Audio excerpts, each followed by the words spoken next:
Onyx Lorenzoni, que é um ministro palaciano usado pelo Bolsonaro como um pau para toda obra ali, ele exerceu esse papel subalterno ali de informar que o governo vai investigar os denunciantes e não a denúncia.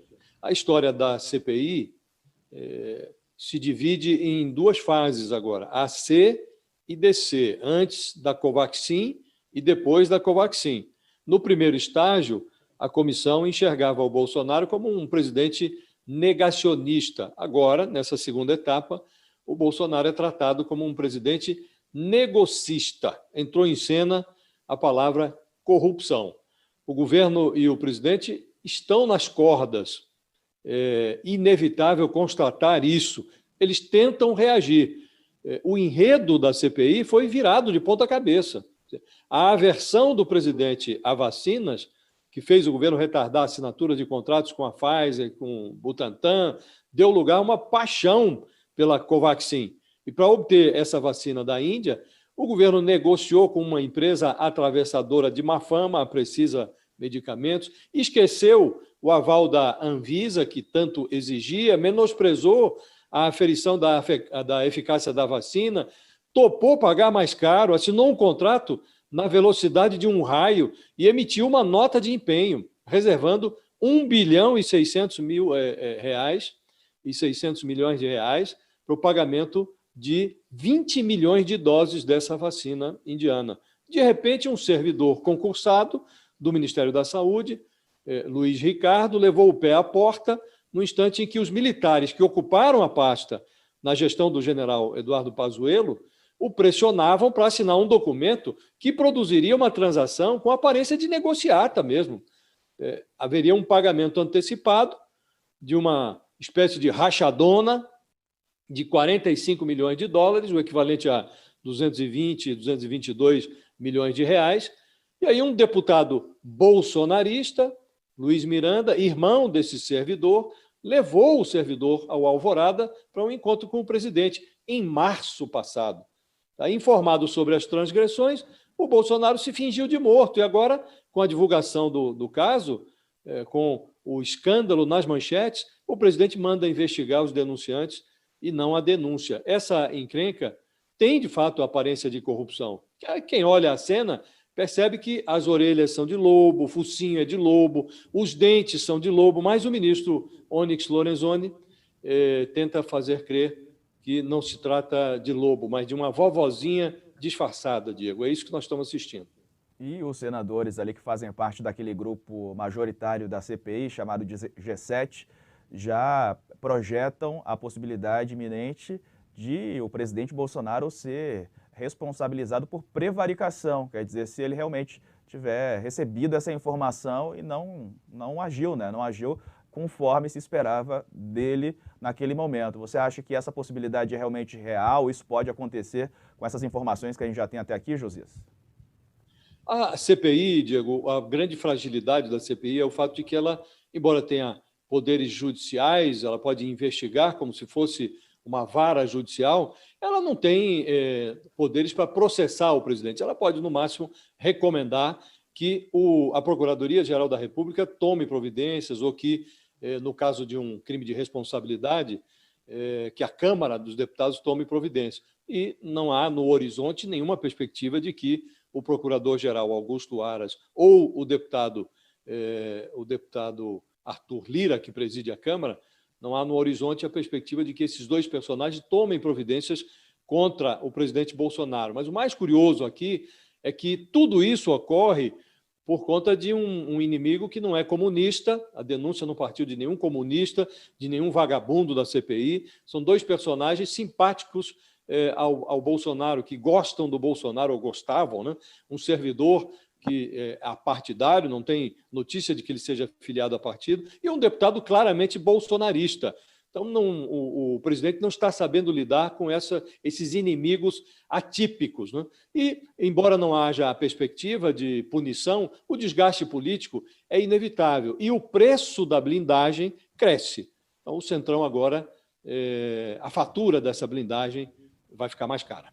Vamos falar um pouco mais sobre Luiz Miranda, esse deputado que ganhou ainda mais espaço na mídia essa semana. Como bem disse o Josias, bolsonarista, se elegeu ali na cola do presidente, tinha certa proximidade, até por isso foi recebido pelo presidente da República. Hoje eu li aqui em alguns jornais supostas trocas de mensagens do Luiz com um assessor do presidente, perguntando se ele tinha ficado chateado com alguma coisa porque ele não respondia às respostas. É claro que essas mensagens ainda não respondiam às demandas dele, né, por conta desse encontro, depois desse encontro. Essas mensagens precisam passar por uma perícia, é claro, para serem averiguadas, mas já vem à tona essa troca de mensagens logo após esse encontro. E vamos lembrar que lá atrás ele morava nos Estados Unidos, né? Para quem não está lembrado, fazia aqueles vídeos falando sobre uma comparação com a vida lá nos Estados Unidos e aqui no Brasil, como lá ele ganha dinheiro mais facilmente, ganhava mais facilmente, ganhava uma vida melhor. Ganhou notoriedade, assim, no YouTube principalmente, né? Nas redes sociais também. Quem é Luiz Miranda? Fala um pouco sobre ele, Josias, o que a gente sabe de Luiz Miranda até aqui. Você fez aí um bom resumo. Era um personagem que se fez na internet, prometia fortunas fáceis, um ex-youtuber, né? E ele operava desde Miami e enganou muita gente na internet.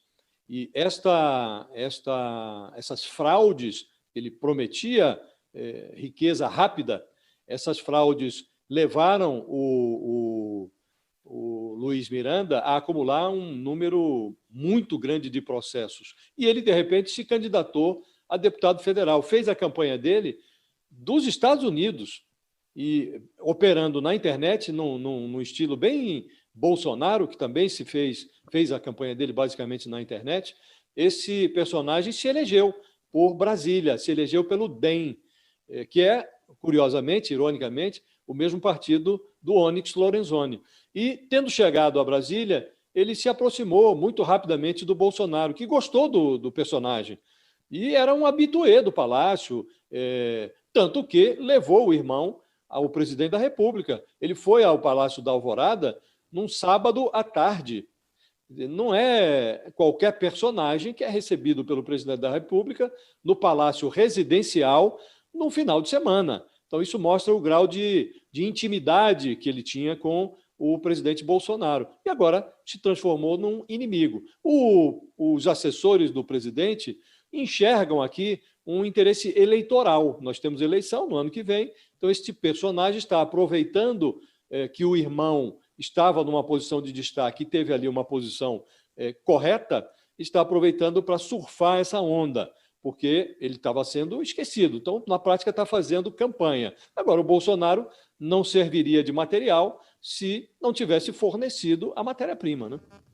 Pois é, e aí diante disso tudo, queria que a gente analisasse aqui, Josias, essa informação de que a Polícia Federal, com a demanda do presidente, vai investigar o deputado, não é?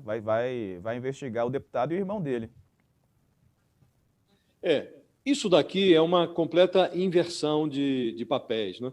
O mais curioso, Diego, é que o Onyx Lorenzoni, como deputado federal, na época em que a força-tarefa da Lava Jato levou ao Congresso Nacional as chamadas 10 medidas anticorrupção, ele era um entusiasta de um mecanismo que foi introduzido nessas 10 medidas que estimulava servidores públicos a denunciarem sempre que testemunhassem uma tentativa de corrupção. O Onyx Lorenzoni era um grande entusiasta desse mecanismo e agora ele faz exatamente o inverso. Ele esmaga, ele coloca toda a força, a máquina de fiscalização e de controle do Estado contra um personagem que fez o que devia ser feito, aparentemente, pelo que se observa até aqui.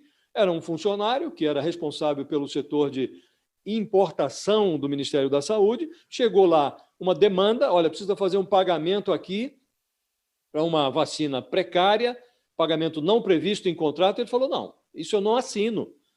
E fez depoimento ao Ministério Público. Tudo o que ele contou ao presidente Bolsonaro, ele contou para o Ministério Público. Então, o presidente e o ministro Onyx, eles estão dando murro não no denunciante, nesse servidor, não no deputado que está aproveitando a cena para tirar proveito político. Eles estão dando murro numa ponta de faca que tem do outro lado o Ministério Público e o TCU, que já consideraram muito suspeita essa operação.